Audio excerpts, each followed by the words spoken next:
오늘 우리가 펼친 이 짧은 본문은 베드로의 질문으로부터 시작이 됩니다. 주여 어디로 가십니까? 이 질문이 라틴어로 쿠오바디스입니다. 쿠오바디스 도미네. 그래서 이 본문을 대하는 사람마다 폴란드 출신의 시엔키에비치가 쓴 소설 쿠오바디스라는 소설을 떠올리곤 합니다. 로마 황제의 박해가 아주 심했습니다.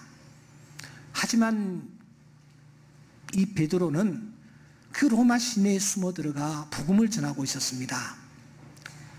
신변에 점점 위협이 다가오고 있을 즈음에 베드로와 함께 했던 주변의 무명의 성도들이 베드로 선생에게 나와 간곡하게 부탁을 합니다. 선생님, 우리는 순교해도 좋습니다.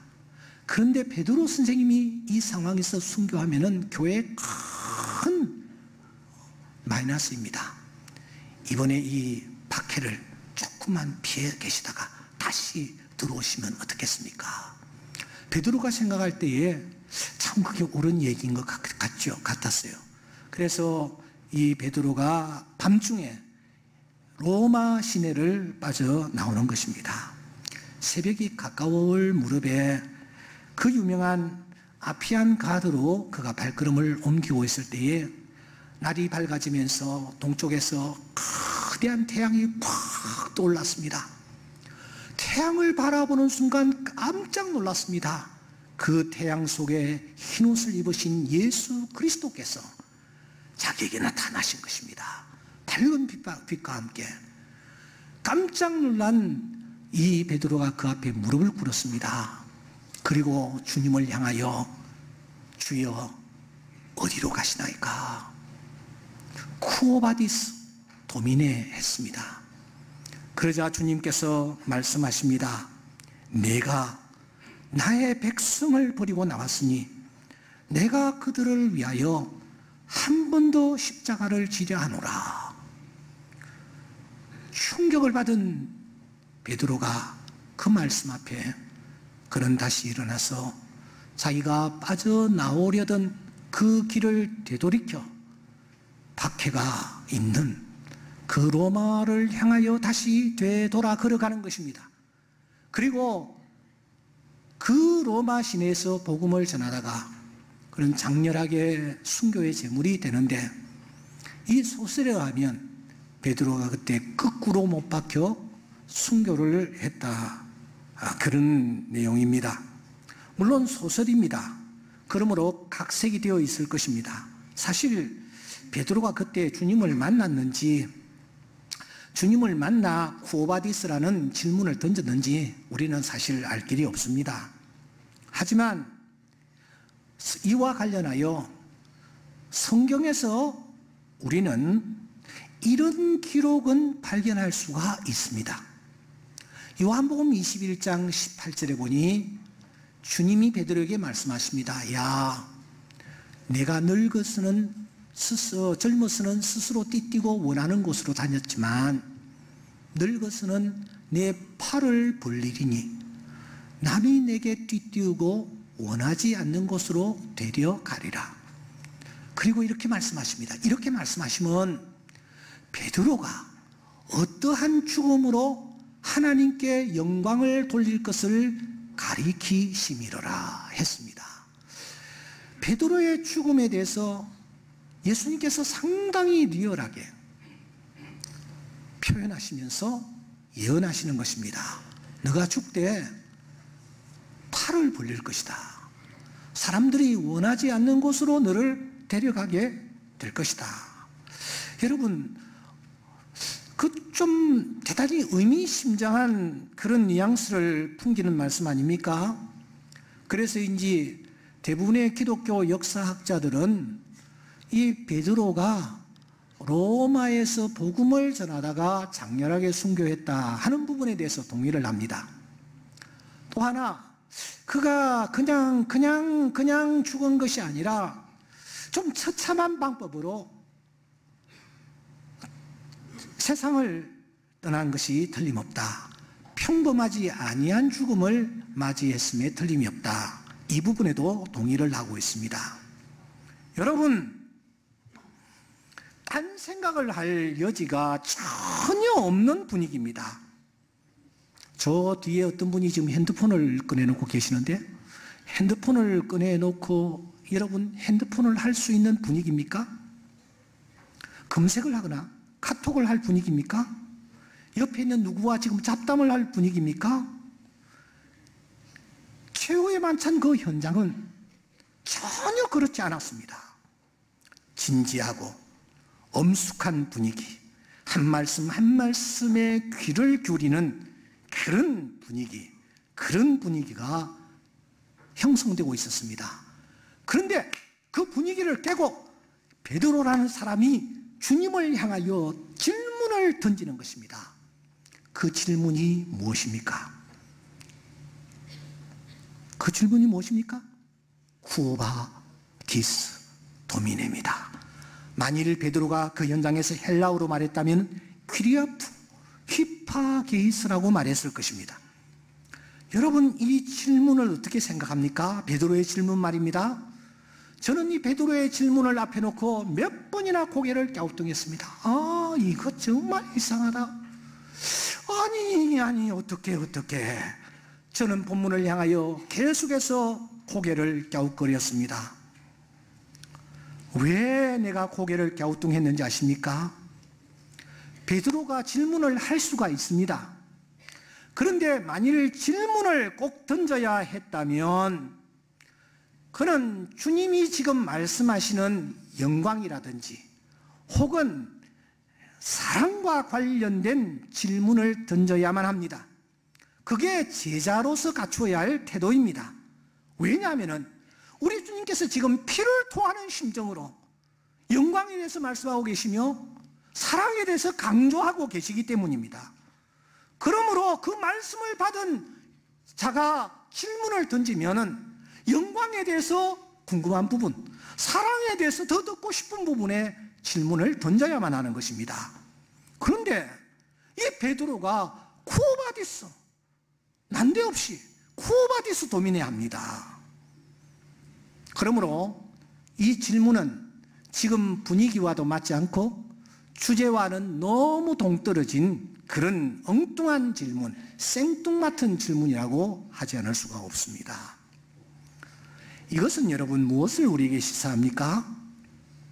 베드로가 그 분위기에서 주님의 말씀에 집중하지 않았거나 혹은 주님의 말씀을 별 볼 일 없는 말씀으로, 그런 말씀으로 그가 받아들이고 있었던 것은 아닌가, 우리가 그렇게 생각할 수 있습니다.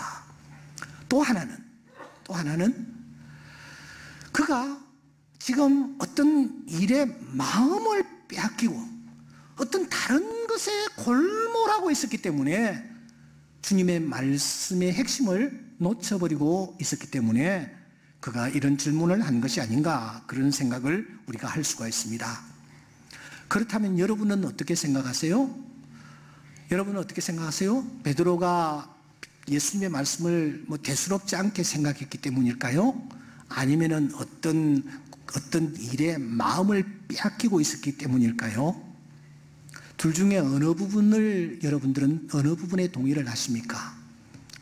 저는 앞뒤 여러 가지 정황들을 살피면서 베드로가 이렇게 엉뚱한 질문, 쿠오바디스 도미네라는 질문을, 그 상황에서 이 분위기에 맞지 않는 질문을 던진 것은 예수님의 말씀을 시덥지 않게 받아들였기 때문은 아닌 것 같고, 그렇다면 두 번째, 그가 지금 아주 다른 어떤 주제, 다른 어떤 문제에 마음을 빼앗기고 골몰하고 있었기 때문에 이런 질문을 던졌다, 이렇게 저는 생각을 합니다. 그렇다면 사랑하는 여러분, 베드로가 지금 이 상황에서 말이죠, 최후의 만찬 그 상황에서 도대체 어떤 일에, 무엇에 그가 마음을 빼앗기고 있었을까요? 여러분, 13장 27절은 우리가 지금 나누려는 이 주제에 대해서 좋은 정보를 제공해 줍니다. 13장 27절에 보시면 주님께서 가룟 유다를 향해서 야, 내가 하는 일을 속히 하라, 그렇게 말씀하십니다. 분명히 주님이 그 조용한 자리에서 이 말씀을 하셨습니다. 베드로가 그 말을 들었어요. 베드로도 들었어요. 그런데 베드로가 가만히 생각하니 도무지 알아들을 수 없는, 밑도 끝도 없는 말씀을 주님이 하고 계시는 것 아닙니까? 내가 하는 일을 속히 하라? 이게 도대체 무슨 말씀인가? 이해할 수가 없는 말씀을 하고 계십니다. 그리고서 가만히 보니 주님이 떡까지 떼어가지고 베드로 입에다, 이 유다의 입에다가 친히 넣어주시기까지 하는 것입니다. 그러자 그 말을 듣고 떡까지 받았던 이 가룟 유다가 어떻게 행동을 했습니까? 13장 30절에 보시면 유다가 그 조각을 받고 곧 나가니 밤이로라 라고 했습니다. 유다가 내가 하는 일을 속히 하라, 유다는 알고 있구나 하고 느낄 수 있는 행동을 하고 있습니다. 그 어두운 밤에 말입니다, 그 중요한 자리를 박차고 이 가룟 유다가 일어나더니만은 휙 하고 손살같이 내달립니다. 베드로가 생각합니다. 야, 지금 이 물밑에서 무슨 심상찮은 일이 일어나고 있는 것이 틀림이 없구나. 예수님이 지금 가룟 유다에게 아주 내밀한 특명을 내리고 계심이 분명하다. 그는 이렇게 생각하니까 막 생각을 꼬리를 물고 일어납니다. 야, 지금 분명히 중요한 일이 벌어지고 있는데 그게 도대체 뭐지? 내가 맹세기 예수님의 수제자인데 나를 제치고 주님이 가룟 유다에게 은밀한 어떤 임무를 맡기신다? 어디론가를 보내신다? 지금 도대체 무슨 일이 일어나고 있단 말인가? 31절을 주목하십시오. 31절에 보면은 그가 나간 후에라는 말로 시작합니다. 그때부터 주님이 영광과 사랑에 대해서 논하고 계시죠. 그런데 그때부터 베드로는 주님의 말씀이 귀에 들어오지 않았습니다. 도대체 이 가룟 유다는 이 밤에 급히 어디로 갔단 말인가? 예수님이 가룟 유다에게 어떤 특명을 내리셨단 말인가? 주님이 어디로 보내셨는가? 그래서 가룟 유다는 이 밤에 어디로 갔단 말인가? 그는 온통 그의 머리에 어디로 가는 것, 이 생각이 온통 그의 뇌리에 가득 찼고 마음을 사로잡기 시작했습니다. 그러다가 어디 하다 자신도 모르게 입에서 툭 튀어나온 말이 뭡니까? 쿠오바디스, 어디로 가십니까? 그러므로 여러분, 이 베드로의 질문은 분위기와 주제에도 전혀 맞지 아니할 뿐만 아니라 주님을 걱정한다든지 주님을 염려하여서 주님 도대체 어디로 가십니까? 이렇게 아니라는 거예요. 여러분, 우리도 이런 경험들이 있지 않아요? 예배를 지금 드리고 있는데 지금 저 집에 말이죠, 어린아이가 지금 감기가 들어가지고 열이 가득 찼는데 아이를 두고 왔어. 그러면은 엄마들은 생각을 어디에 하겠어요? 어디에 하겠어요? 네? 거기 가 있는 거예요. 거기 가 있는 거예요. 회사에서 회의를 하고 있는데 지금 내가 이 대출 갚아야 될 것이 지금 코앞에 닥쳤는데 어떻게 방법이 없어? 어떻게 하면 되지? 하고 있는데 부장이 김과장 뭐해? 이렇게 여러분 손가락질 할 때가 얼마나 많이 있습니까? 어떤 모임에서도 그 같이 나누는 대화에 내가 끼지 못하고 내가 지금 당면한 문제에 골몰하는 경우가 많이 있는 것입니다. 여러분, 베드로가 지금 그런 상황에 놓여 있습니다. 그러면 더 구체적으로 베드로가 무엇에 온통 마음을 빼앗기고 있었을 것입니까? 빼앗기고 있었을까요? 앞을 보십시오. 사도행전 1장 6절에 보시면 이런 말씀이 있습니다. 그들이 모였을 때에 예수께 여쭈어 이르되, 다 같이요, 주께서 이스라엘 나라를 회복하심이 이때니까. 물론 이 상황은 부활 후에 있었던 일입니다. 흩어졌던 제자 공동체가 이제 다시 모였습니다. 주님 앞으로 말입니다. 그런데 그들은 이제 기대에 한껏 부풀어 있는 것입니다. 아, 우리 주님께서 드디어 이스라엘의 왕이 되시는구나. 그러면 주님을 따르던 우리 제자들은 분명히 한 자리씩 차지할 수 있겠구나. 이런 베드로의 마음을 주님이 훤하게 읽고 계셨습니다. 그래서 무엇이라고 하십니까? 야, 너 지금은 따라올 수 없어. 너 지금은 따라올 수 없어. 13장 36절에 말씀하십니다. 베드로는 그 순간 자기의 마음이 들킨 듯한 느낌이 들었습니다. 화들짝 놀랍니다. 그래서 더 강한 의조로 말을 합니다. 주님, 제가 주님을 위하여 내 목숨 버리겠습니다. 항상 거짓말하는 사람들은 더 거짓말을 강하게 해나가는 것입니다. 베드로의 헛의 호언장담입니다. 그러자 우리 주님께서 베드로가 더 이상 말로서 죄를 범치 아니하도록 말씀하십니다. 야, 너 나를 위해서 정말 목숨 버릴 수 있니? 내가 너에게 진실로 말한다. 다 울기 전에 내가 3번 나를 부인하리라고 말씀하십니다. 그는 사랑하는 여러분, 이런 사람이었습니다. 정말 구제불능인 사람이었습니다. 통곡도 잠시뿐이었습니다. 그는 빈 무덤에서 주님의 시신이 없는 것도 두 눈으로 확인했습니다. 그는 닫혀있는 방 안에서 부활하신 주님을 무려 2번이나 만났습니다. 그럼에도 불구하고 제자들을 부축해서 야 우리 저 물고기 잡으러 가자 하고 저 북쪽에 있는 갈릴리 바다까지 나아갔습니다. 3년 동안 묵혀두었던 바다의 이 배와 그물을 꺼내 들고서는 그물질을 했습니다. 밤새도록 그물질을 했습니다. 이게 베드로입니다.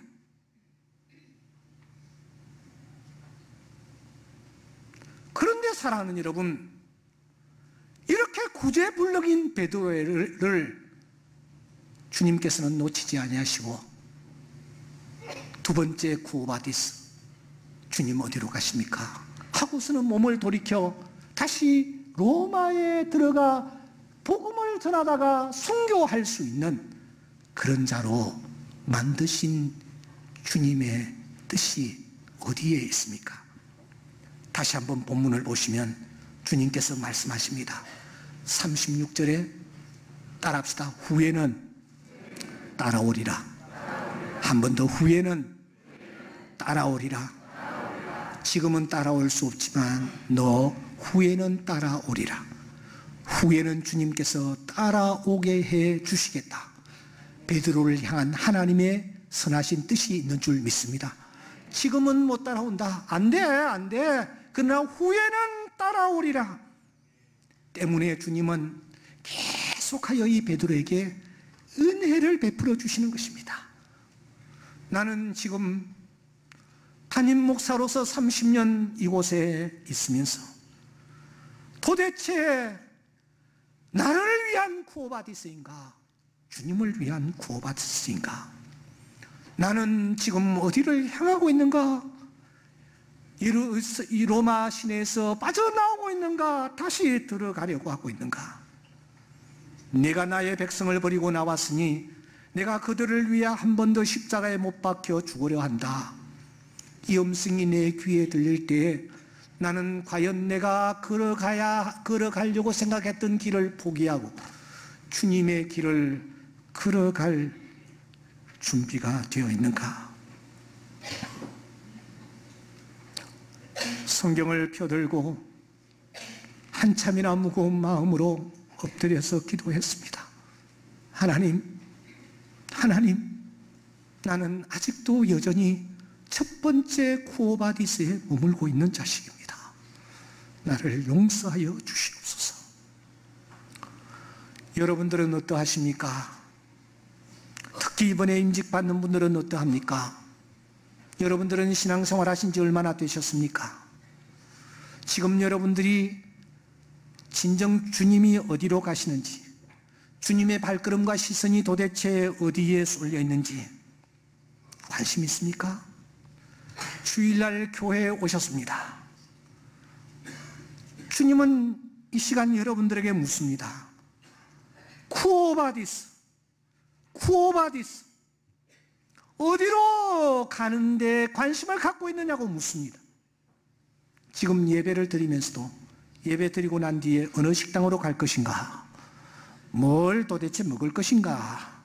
오늘은 누구를 만날 것인가? 어디에 가서 쉴 것인가? 어디에 가서 쉬면서 즐길 것인가? 스타필드인가? 트레이더스인가? 파주 신세계 아울렛인가? 아니면 롯데 아울렛인가?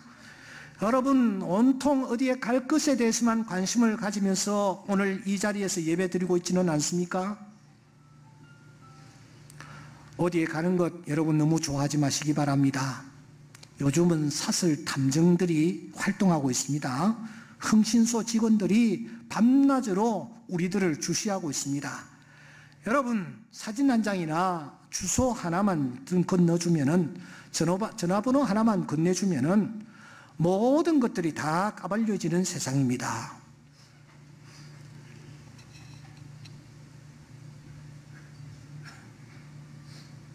뭘 먹을 것인가? 뭘 마실 것인가? 내가 어디로 갈 것인가? 우리가 지금까지 첫 번째 쿠오바디스에 머물고 있다면 우리는 다시 한번 두 번째 쿠오바디스로 나아가기를 힘써야 될 줄 믿습니다. 왜냐고요?